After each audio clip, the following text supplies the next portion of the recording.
todos bienvenidos a Autores UJAT, un espacio donde hablaremos de publicaciones de la misma voz de nuestros autores. En este episodio hablaremos con la doctora Blanca Estela Arciga Zavala. Ella es doctora en educación por la Universidad de Sheffield de Reino Unido. Ha sido coordinadora de varios libros, entre los que destacan Violencia y agresión en contexto de mujeres, entre otros, y también ha publicado artículos en revistas indexadas. Sus líneas de investigación son educación superior, docencia, cultura y género. Doctora, ¿cómo está? Buenas tardes. Muy buenas tardes.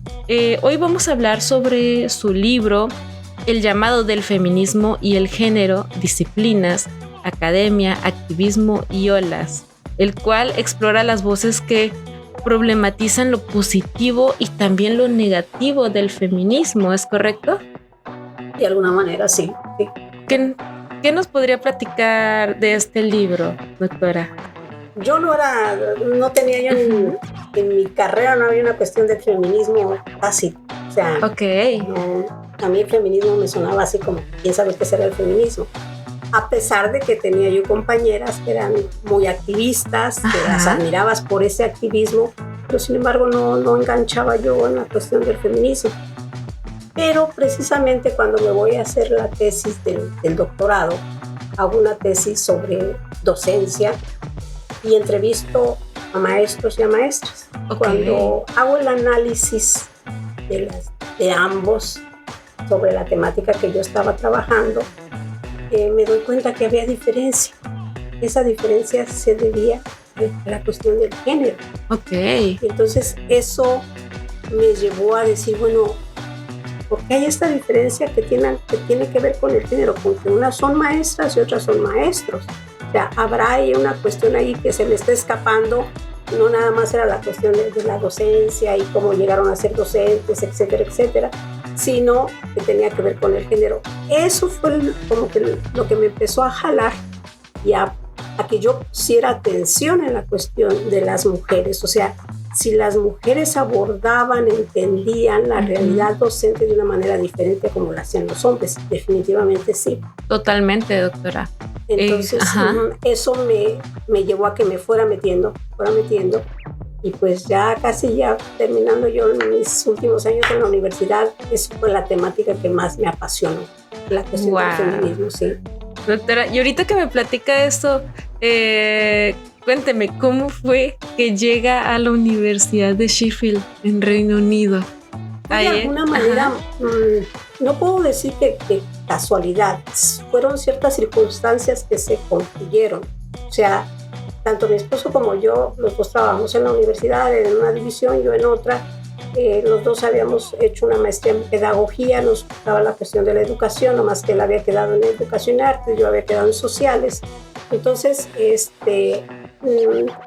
precisamente para el año que nos estábamos titulando de la maestría,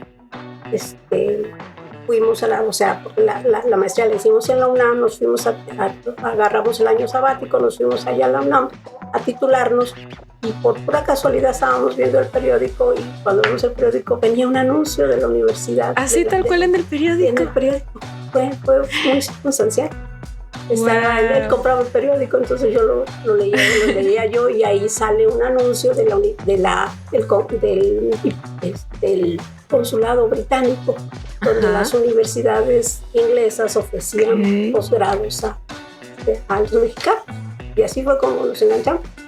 Wow, pero que me impresiona mucho. Bueno, ahora para las nuevas generaciones dirán, wow, en el periódico, porque ahora nos enteramos de estas convocatorias a través de posts en internet, redes sociales, etcétera, etcétera, pero en el periódico así de que... Lo que pasa es que estoy hablando principios de los 2000. Claro. O sea, entonces, en ese entonces todavía, digamos que las redes sociales sí estaban ya despegando, pero no al grado que ahorita está, porque ha sido muy vertiginoso el desarrollo. No había esa popularidad. Así es. Entonces sí, fue, y en ese entonces había todavía mucha demanda para que los docentes lograran posgrados, se profesionalizaran. Entonces fue cosas que se conjuntaron precisamente para que nos fuéramos nosotros becados en la Universidad de Sheffield. Wow, qué genial. Y como mencionaba hace unos minutos, usted es acreedora de capítulos y artículos en diferentes revistas, revistas nacionales e internacionales. Platíqueme, ¿cómo fue que usted decide vamos a decir que la atrapa el mundo de la investigación? Mira, yo creo que cuando empiezas a dar docencia, de hecho, las plazas que nos daban antes eran de docente investigador, aunque nos dedicábamos más a la docencia. Pero ya después se empieza en la universidad a tratar de que se acentúe más el aspecto de la investigación, no nomás de la docencia. Y yo creo que por eso piden a los docentes que se profesionalicen para que aprendan a hacer investigación y no nomás hagan docencia, porque pues la mayoría de nuestras universidades son universidades de docencia. La investigación a veces depende obviamente de las áreas sociales, es como un poco más generoso para la investigación que las áreas más rígidas, ¿no? Las ciencias duras que le llaman, ¿no? Pero yo creo que fue el que las tesis son bien importantes. Las tesis, o sea, te jalan para hacer investigación, y si le encuentras el gusto en eso, pues ya de alguna manera cuando regresas de los posgrados te sigues en eso. Ahorita ya hay más apertura. Yo creo que ahorita para los jóvenes, hasta donde yo recuerdo, ya hay programas donde forman investigadores. Entonces eso ya es una gran ventaja para aquellos que les gusta la producción de conocimiento, ¿no? Totalmente. Y no solamente, además de los programas, también ya hay un sinfín de herramientas que las nuevas generaciones pueden hacer uso para realizar investigación, claro, para seguir con la generación del conocimiento. Se me hace muy interesante cómo inició en este proceso, pero vamos a entrar un poquito más a lo que es el libro. Doctora, para usted, ¿qué es el feminismo? Fíjate que, los últimos años que yo estuve dando en la universidad, retomé las asignaturas de feminismo y de género, y había como que hay dentro de la temática, o sea, yo cuando te digo que llegué al feminismo así como muy circunstancialmente, pero cuando empiezo a juntarme ya con feministas, empiezo a ir a congresos donde había puras feministas y donde empiezo a ver que es un mundo, o sea, un mundo muy amplio, pero además hay una serie de desacuerdos entre las feministas mismas. Entonces me empecé a dar cuenta que depende de la disciplina, desde donde uno agarre el feminismo, desde donde uno lo va a ver. Si yo soy antropóloga, voy a ver el feminismo de determinada manera. Si soy historiadora, lo voy a ver de determinada manera. Si soy filósofa, también. Si soy inclusive psicóloga, también. Entonces, creo que eso va a determinar mucho cómo me apropie yo del feminismo. Y cuando tú me preguntas así específicamente, yo creo que para mí el feminismo es todos aquellos valores, todas aquellas creencias que defienden, tratan de construir una mejor vida para las mujeres, en términos individuales, sociales, culturales, etc. El feminismo es para las mujeres, ¿ya? ¿Sí? O sea, porque si tú todavía ves, ahorita hay desigualdad, una desigualdad tremenda que sigue habiendo, y pasan 10, 20, 100, 200 años y sigue habiendo esta desigualdad. O sea, sí ha habido logros, pero sigue habiendo una desigualdad a nivel laboral, a nivel cultural, a muchos niveles, ¿no?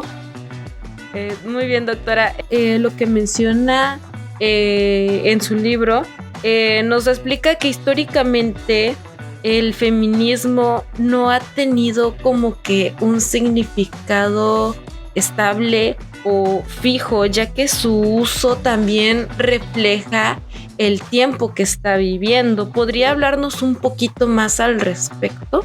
El feminismo surge como una actividad, más que como una cuestión teórica.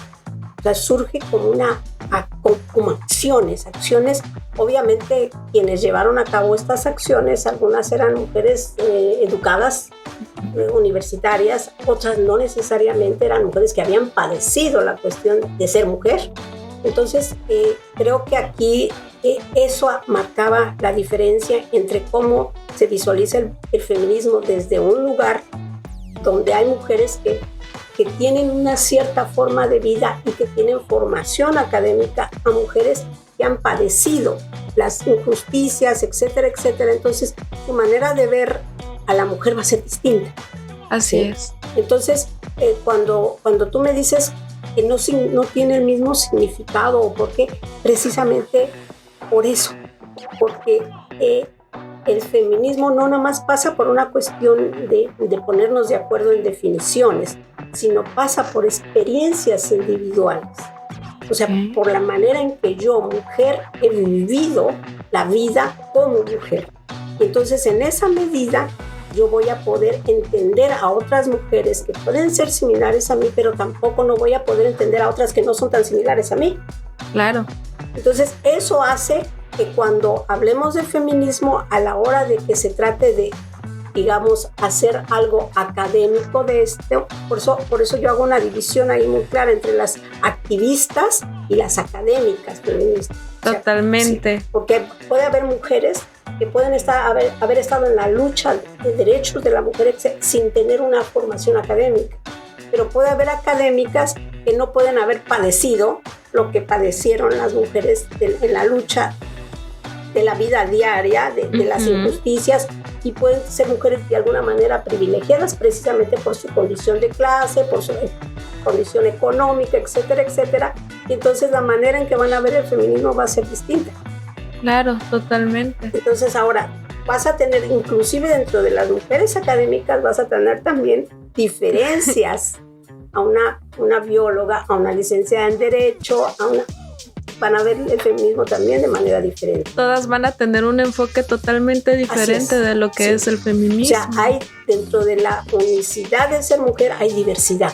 Así es. ¿Sí? Entonces, eso yo creo que hace que ponerse de acuerdo de qué es el feminismo se haga un poco difícil. Y aparte obviamente de las corrientes que hay teóricas de las escuelas que se dan en las europeas, las gringas, las latinoamericanas. Entonces, está esa otra también diferencia, son cuestiones regionales, centro, periferia, etcétera, ¿no? Entonces, yo creo que también son tantas cosas que están ahí inmersas que hablar de el feminismo es difícil.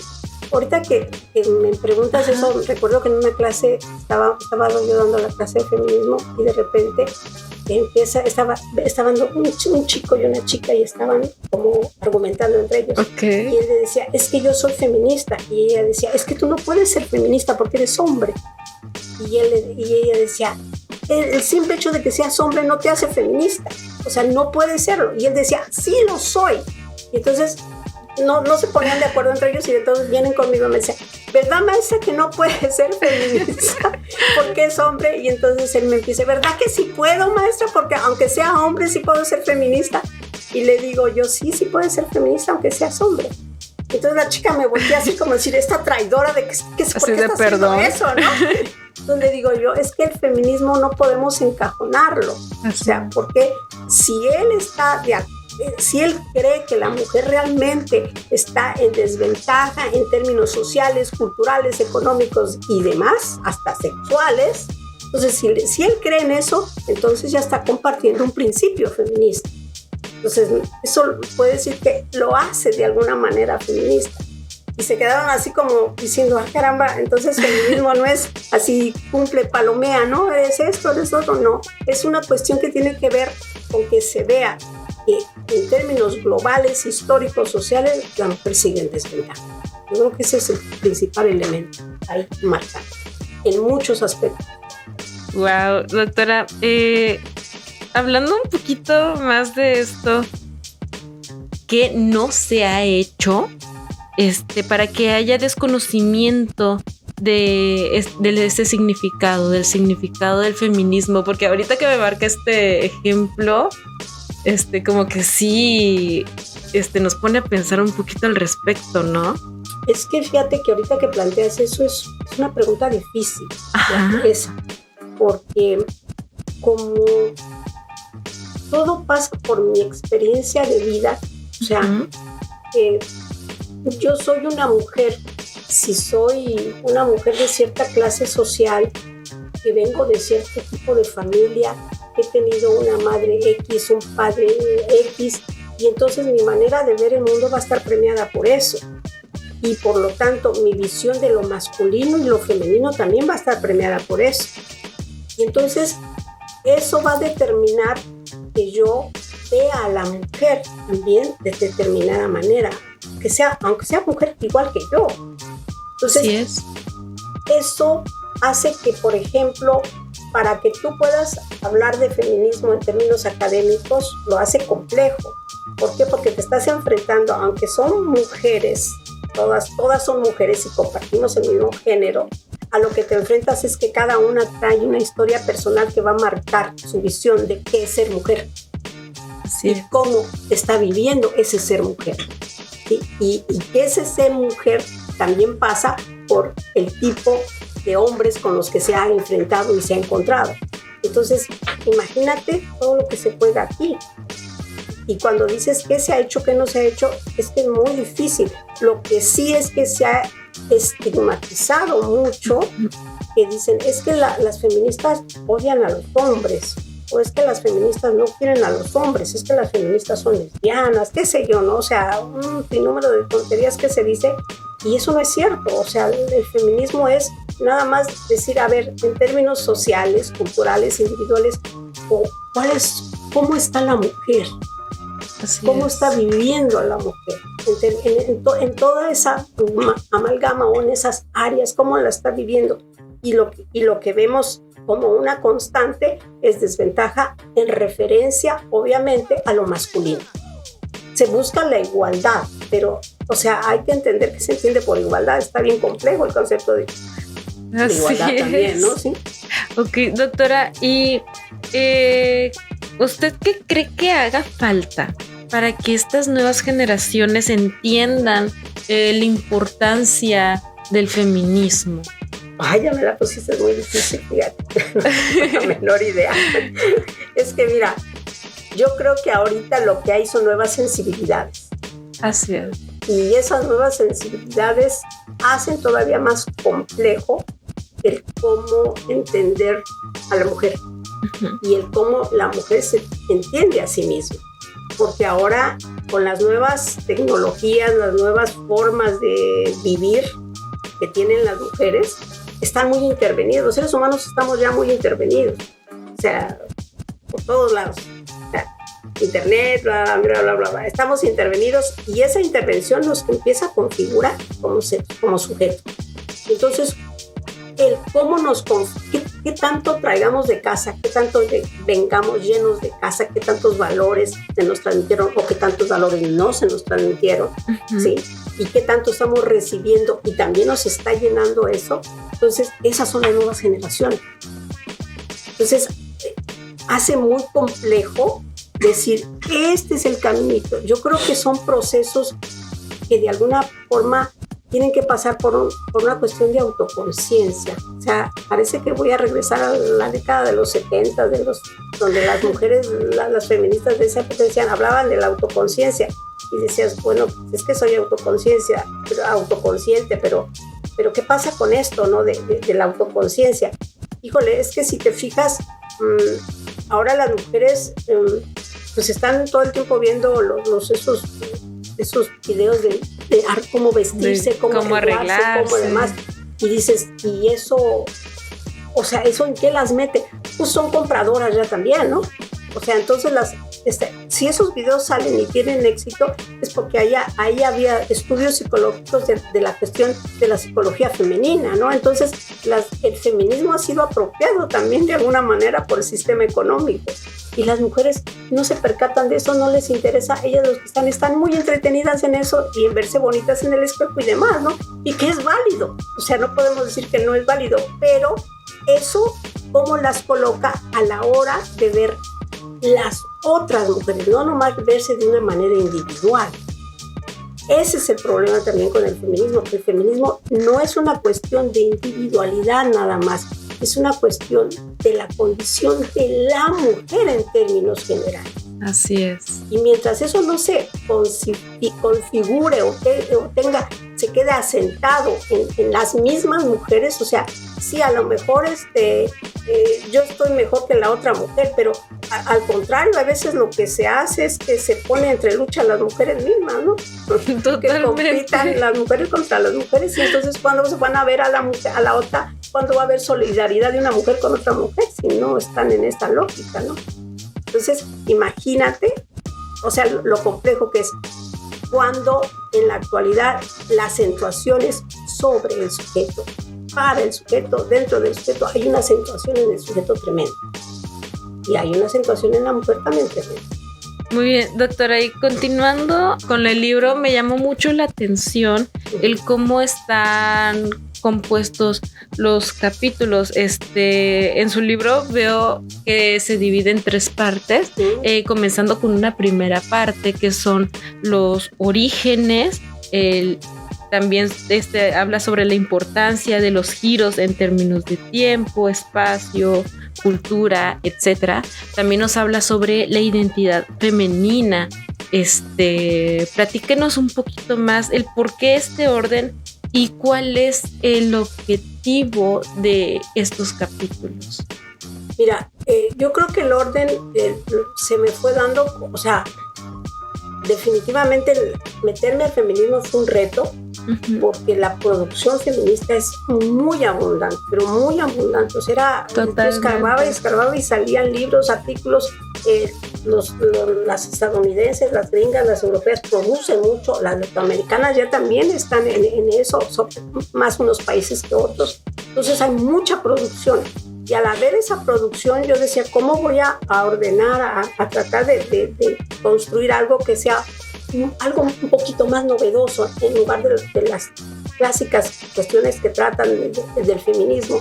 Entonces, lo primero que hice, si lo manejamos dividido en 3 secciones, la primera parte fue decir, bueno, a ver, ¿por qué no lo agarro por las disciplinas? O sea, ¿qué disciplinas ayudaron a que el feminismo se configurara o los feminismos se configuraran como se han estado configurando, ¿no? Entonces lo agarré por las disciplinas, tomé las que consideré las más importantes, que es filosofía, antropología, historia, que no son las únicas, pero no podía extenderme mucho también, porque sí podía haber metido más, o sea, todas las cuestiones psicológicas, etcétera, pero no, o sea, lo arreglé. Entonces, a partir de cómo estas disciplinas empiezan a abordar el feminismo, y obviamente dónde surge y a partir de qué surge el feminismo, y sobre todo como activismo primeramente, porque así fue su origen.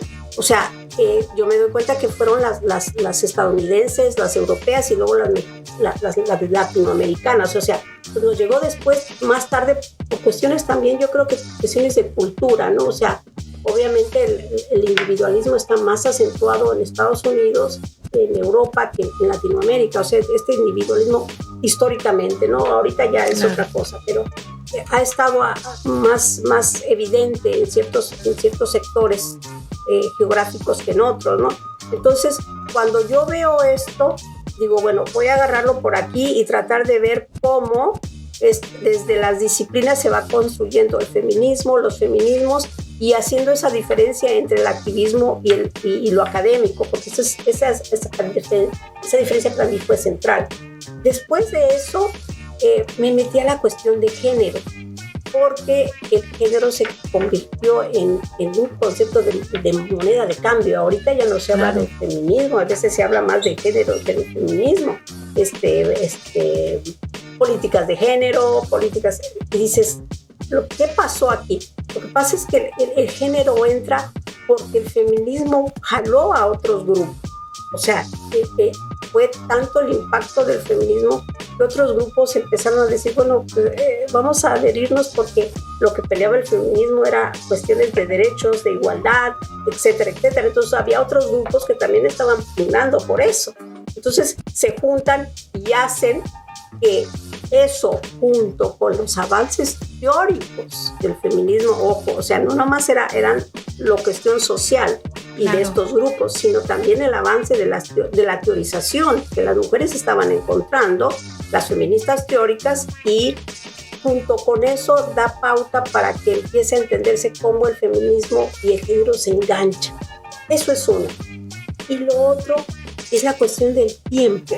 O sea, yo creo que hay cuestiones bien importantes que se dan de la década de los 70, los 80, los 90. O sea, la cuestión de cómo el sujeto se empieza a ver a sí mismo cambia. No nada más las mujeres, el sujeto en términos generales. Y entonces se da un giro, digamos, bastante entre lo que le llaman la modernidad y la posmodernidad, muy importante en cómo el sujeto se piensa a sí mismo. Y esto hace que también el género agarre todavía más fuerza. Y entonces empezamos a encontrar que el concepto de género es menos agresivo que el de feminismo. Como es, ¿verdad? Sí. Y entonces, como muchas feministas dicen, pues vamos a agarrar la cuestión del género para que por ahí entre o sea, porque a fin de cuentas la feminista siempre se va a interesar por la mujer, por la condición de la mujer. Y la cuestión del género, pues va a decir, es que también los hombres juegan un papel. Definitivamente los hombres juegan un papel. Sí, pero la que sigue estando en desventaja sigue siendo la mujer, ¿no? Así es. Entonces, creo que por ahí va la cuestión.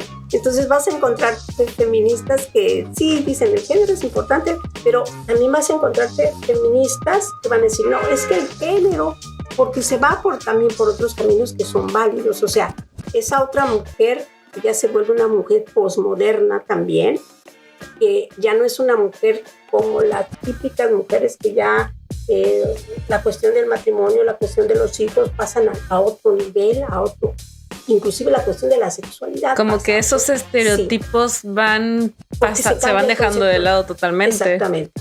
O sea, porque se va cambiando el concepto del ser humano. Así es. El ser humano se vuelve más plástico, más difuso. Sí, entonces ahorita en términos individuales ahí está, ¿no? Puedes hablar sobre todo porque el género entra en la cuestión de la sexualidad ahí como un punto importantísimo, ¿sí? En el género la sexualidad es el que le da el giro al feminismo de alguna manera y lo hace más amigable, digámoslo así. Eso dicen muchas feministas, ¿no? Entonces ya no es tan agresivo decir, es feminista o feminazi, ¿no? Es una mujer que busca las cuestiones de género. Entonces ya como que dicen, déjenla pasar. Hasta los hombres dicen, bueno, denle chance, ¿no? Porque también nos están incluyendo a nosotros, ¿no? Claro. Wow, doctora, qué interesante, la verdad. Voy a cambiar un poquito el giro. Quisiera preguntarle ahora un poquito más sobre la experiencia que tuvo en el proceso editorial de este libro. ¿Cómo es que llegan a la editorial de publicaciones científicas? Mira, fíjate que fue de alguna manera, creo que circunstancial también, porque la mayoría de las publicaciones que yo había sacado y a mi división, siempre había habido bastante apoyo divisional para que nosotros, los investigadores, publicáramos. Entonces se nos daba a veces recursos, se buscaban recursos para que se hicieran libros impresos, porque eran importantes, porque de alguna manera querían apoyar a los investigadores a que llegáramos a hacer SNI y todas esas cosas, ¿no? Que son importantes institucionalmente. Es obviamente importante porque de ahí es donde vienen los recursos federales, ¿no? De alguna forma. Entonces, el libro, yo lo quería impreso, el libro. Entonces le busqué en la división a ver quién me apoyaba, le buscaba por un lado, le buscaba por otro, pero desafortunadamente no había manera, ¿no? A veces le busqué vía cuerpo académico, vía buscar financiamiento y nada, no salía. Entonces yo ya como que me había resignado literalmente a que, pues a ver cómo, el libro estaba medio encajonado ahí, fíjate, estaba medio encajonado el libro ahí, o sea, decir, ¿cómo lo saco? Pues ya impreso no va a haber. Y entonces yo le comento a una amiga, le digo, fíjate que tengo un libro ahí que no puedo sacarlo porque no hay dinero para la publicación. Y entonces me dice, me habla del doctor Martín.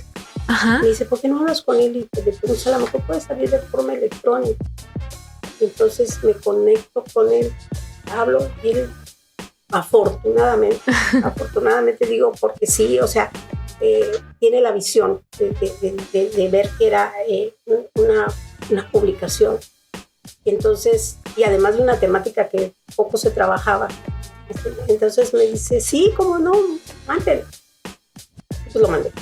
Entonces empiezan a revisarlo. Ya había pasado obviamente por la cuestión editorial de mi división, pero empiezan a revisarlo. Cubas, el que se encarga de eso. Y pues mis respetos y agradecimiento, porque gracias a ellos dos yo creo que el libro salió del campo. Y obviamente por mi amiga que me conectó con ellos, ¿no? Porque yo pertenecía a otra división. Claro. O sea, yo pertenecía a sociales y ellos pertenecían a la EA, creo que. Entonces, eso posibilitó, y obviamente pues, la institución, como institución, porque lo que me dijo es lo que estoy haciendo yo es mi trabajo. Y dije, bueno, agradezco que esté haciendo su trabajo. Y creo que yo vi mucho empeño, mucho detalle, lo trabajaron bien, llevó tiempo, porque si te fijas, tiene una fuente bibliográfica muy amplia, extensa. Sí, o sea, es que ese libro me llevó mucho tiempo, o sea, yo lo hice en mi año sabático, y todavía terminé el año sabático y no podía acabar con el libro, o sea, porque era precisamente, me estaba llevando mucho tiempo hacerlo, o sea, todavía me llevé un buen tiempo después del año sabático tratar de terminar el libro por la cantidad de bibliografía que yo revisé para dar soporte académico al libro. De hecho, cuando lo conocieron algunos compañeros de otras universidades, se quedaban sorprendidas de la cantidad de revisión bibliográfica que yo hice, y además de que la cité, o sea, muchas veces está citada ahí, porque sí retomé cosas para poderle dar soporte académico al libro, ¿no? Entonces, yo creo que fue gracias a que, como dicen, hicieron su trabajo.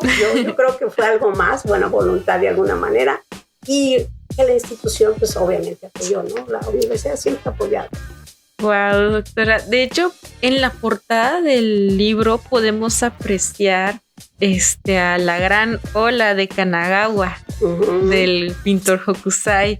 ¿Por qué se decidieron por esta obra para que formara parte de su portada? Se me hizo muy interesante. Es que mira, porque ahora uno pensaría de que hay una portada en color morado. Sí, ya pero de hecho es algo totalmente diferente. Creo que habían puesto ya otra portada.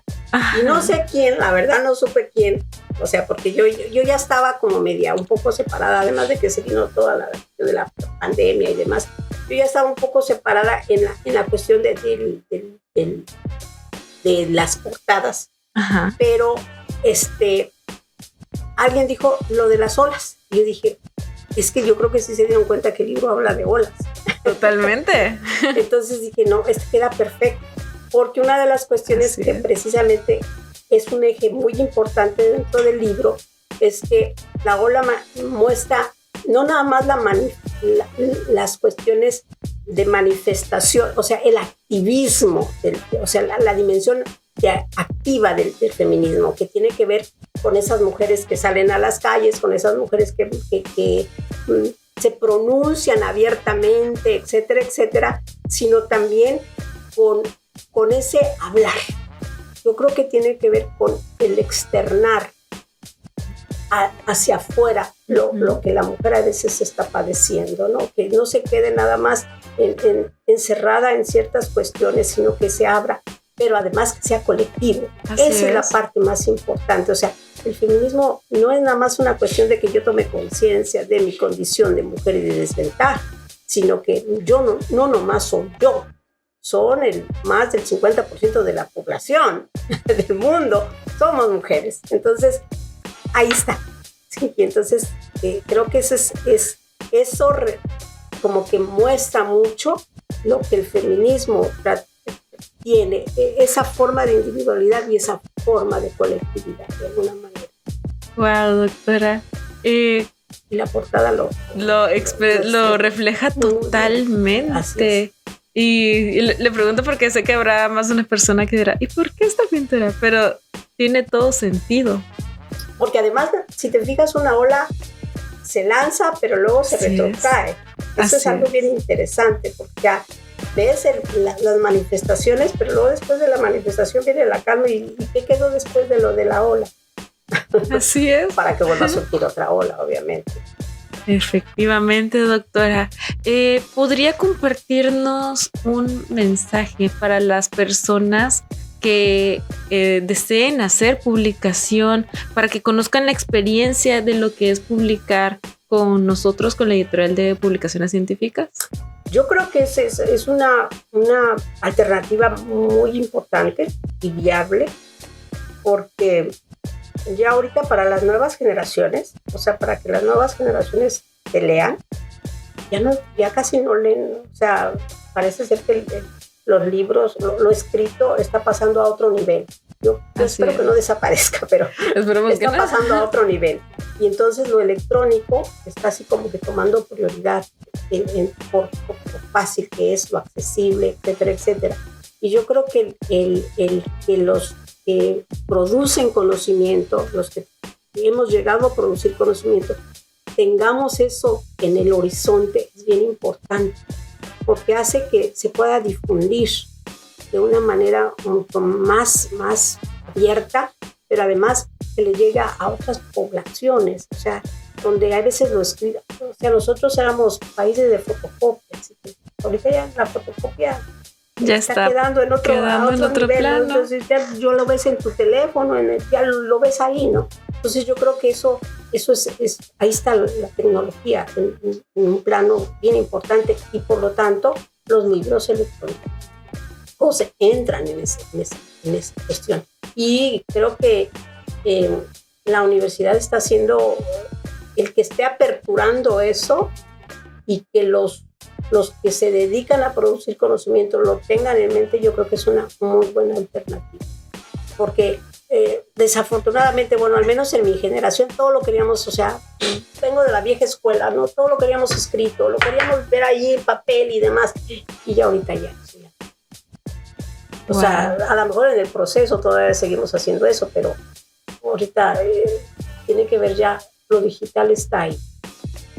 Wow, doctora. Pues sin duda, retomando un poquito lo que nos ha platicado, el feminismo ha tenido cambios muy notorios, también cambios y triunfos significativos a lo largo del tiempo. La verdad que platicar con usted el día de hoy se me ha hecho muy padre. Muchísimas gracias por concedernos esta entrevista. No, al contrario, gracias por haberme invitado y dar la posibilidad de que el libro se conozca. Creo que eso se trata, ¿no? O sea, que llegue así es. A otras personas, y que llegue a esas nuevas sensibilidades que están por ahí. Totalmente, doctora. Ay, pues le agradezco mucho que nos haya acompañado en este episodio. Muchas gracias por acompañarnos en este episodio, público querido. Síganos en nuestras redes sociales como Ciencia y Tecnología UJAT. Yo soy Ana Luisa Q y esto fue Autores UJAT.